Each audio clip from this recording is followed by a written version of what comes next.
Hey everyone, and welcome to what we're calling the Ultimate Knowledge Test. We're about to dive into some really tough questions, the kind you'd see in India's most competitive exams. So, how do you think you'll do?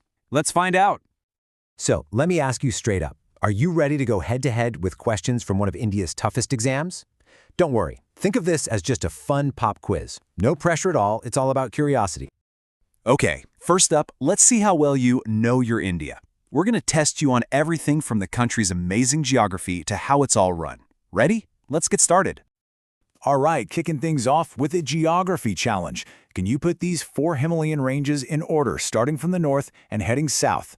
We've got Ladakh, Karakoram, Pir Panjal, and Zanskar. Go on, try to picture that map of northern India in your mind's eye. Okay, pencils down. The correct order is Karakoram right at the top, followed by Ladakh, then Zanskar, and finally Pir Panjal brings up the rear. And you know that Karakoram range? It's not just some line on a map. It's a hugely important geopolitical area and, fun fact, it's home to K2, India's highest peak. That's definitely one to lock away in your memory banks. Okay, let's come down from the mountains and get into a bit of civics. Do you happen to know which article of the Indian Constitution deals with the contingency fund? This is a really important one. It's all about how the government handles unexpected emergencies. And the answer is Article 267. The easiest way to think about this fund is like it's the nation's emergency wallet. It's kept under the president's control so that when a crisis hits, say a natural disaster, the government can act immediately. They don't have to wait around for parliamentary approval, which, as you can imagine, could take way too long. Let's do one more on India's landscape, but this time we're heading to the farms.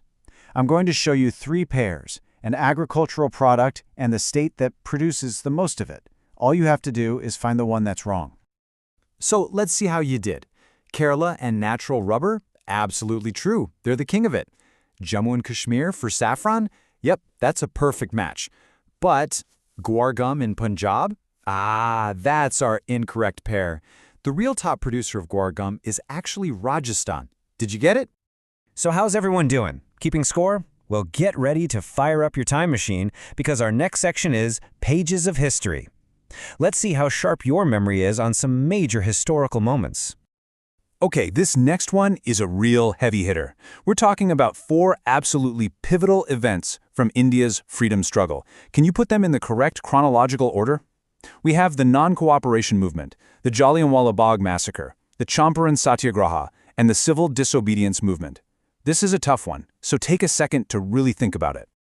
And here's how it all played out. The story really begins in 1917 with the Champaran Satyagraha. This was Gandhi's first major act of non-violent resistance in India. Then, just 2 years later, in 1919, the horrific Jallianwala Bagh massacre happens. The shock and anger from that event directly fueled the non-cooperation movement in 1920, where people across the country started boycotting British goods. And then you fast forward a decade to 1930, and things escalate even further with the civil disobedience movement, which kicked off with the iconic Dandi March. When you see them laid out like this, you can really feel the story of how the resistance grew over time. Okay, time for a quick-fire round, and we're going way back to ancient India. The Mauryan Empire was an absolute powerhouse, one of the greatest dynasties. But, all good things must come to an end. So who was the last emperor? The last Mauryan ruler was Brihadratha, and his story doesn't have a happy ending. It's actually pretty dramatic. He was assassinated in 184 BCE by his own general Pushyamitra Shunga, who then took over and started the Shunga dynasty. Talk about a plot twist. All right, we've had our history lesson. Now let's switch gears and explore the laws of nature. It's time to dive into the mysteries of science. Okay, for this one, we've got a classic assertion-reason question, straight out of a biology textbook. So, statement A, the assertion, is carnivores like tigers have a large, small intestine. And statement R, the reason is the length of an animal's small intestine depends on what it eats. Your job is to figure out if these statements are true or false and how they relate to each other. So let's break this down a bit. First, just look at the assertion by itself. Is it true that tigers have a large small intestine?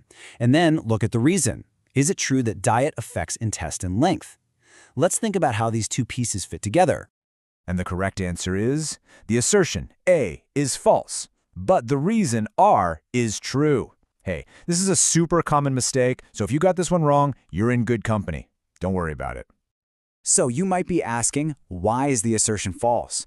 Well, it's because meat is actually pretty easy to digest compared to plants. Think about it. Herbivores have to break down all that tough cellulose, so they need super long intestines to get the job done. Carnivores like tigers, they have a much shorter, more efficient system because their food is easier to process. Okay, get ready for one last workout for your brain. We're switching gears one more time for our final section, logic and math. Ready to crunch some numbers and solve a puzzle? Here we go, a classic visual puzzle for you. Take a close look at the shape on your screen. The question is simple. How many squares are there? But be careful. Remember to look for squares of all different sizes, not just the little ones. Go ahead, take a good look. It's pretty easy to count the small, obvious ones, right? But the real trick here is spotting all the bigger squares that are made up of the smaller ones. I'll give you a quiet moment to try and count them all.